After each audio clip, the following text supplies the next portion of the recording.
ಅಲ್ಲ ಈಗ ಅವರೇ ಮತ್ತೊಂದು ಅಪ್ಲಿಕೇಶನ್ ಹಾಕೊಂಡ್ಬಿಟ್ಟಿದಾರಲ್ಲ ಅಲ್ಲ ಮತ್ತೊಂದು ಅಪ್ಲಿಕೇಶನ್ 3 months ಇಡಿ ಮಾಡ್ತಾ ಇರೋ ಆಕ್ಟಿವಿಟೀಸ್ ನೋಡಿದ್ರೆ ಒಂದ್ ಕಡೆ ಸರ್ಕಾರ ಮತ್ತೆ ನಿಮ್ಮನ್ನ ಇಮೇಜ್ ಮತ್ತೆ ನಿಮ್ಮ ಮೊರಲ್ ಡೆಂಟ್ ಮಾಡೋದಕ್ಕೆ ಸತತವಾದ ಒಂದು ಪ್ರಯತ್ನ ನಡೀತಾ ಇದೆ ಅಂತ ಸೀರಿಯಸ್ ಆಗಿ ನಡೀತಾ ಇದೆ.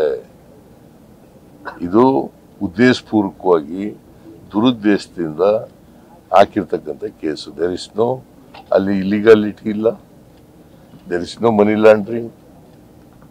ಆದರೂ ಕೂಡ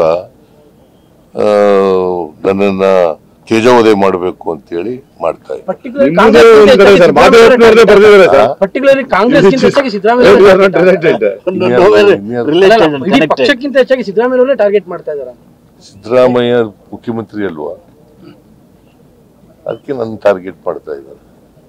ಸರ್, ಈ ಒಂದು ಕಾನ್ಸ್ಪಿರಸಿ ಬಿಜೆಪಿ ಸತತವಾಗಿ ಮಾಡ್ತಾ ಇರುತ್ತೆ. What is your strategy to counter them? ಈಗ ನಾವು ಕೋರ್ಟ್ಗೆ ಹೋಗಿದ್ದೀವಿ. ಈಗ ನನ್ನ ಹೆಂಡತಿಗೆ ಇಡಿ ಅವರು ನೋಟಿಸ್ ಕಳಿಸಿದ್ರು, 2 ಸಾರಿ ಕಳಿಸ್ಬಿಟ್ಟಿದ್ರು. ನಾನು ಕೋರ್ಟ್ಗೆ ಹೋದೆ. ಕೋರ್ಟ್ಗೆ ಹೋದ್ಮೇಲೆ ಸ್ಟೇ ಕೊಟ್ಟಿದ್ದಾರೆ. ನನ್ನ ಹೆಂಡತಿ ಕೋರ್ಟ್ಗೆ ಹೋದ್ಲು, ಸ್ಟೇ ಕೊಟ್ಟಿದ್ದಾರೆ, ಕರಿಬೇಡಿ ಅಂತ. ಇದೇನು ಸೈಕಾಲಜಿಕಲ್ ಟ್ರಾಮಾ ಇಡಕ್ಕ ಸರ್ ಈ ತರದ ಒಂದು ಆಕ್ಟಿವಿಟೀಸ್? ಇದು ಜನಗಳಿಗೆ ಸುಳ್ಳು ಮೆಸೇಜ್ ಅನ್ನ ಕೊಡಬೇಕು.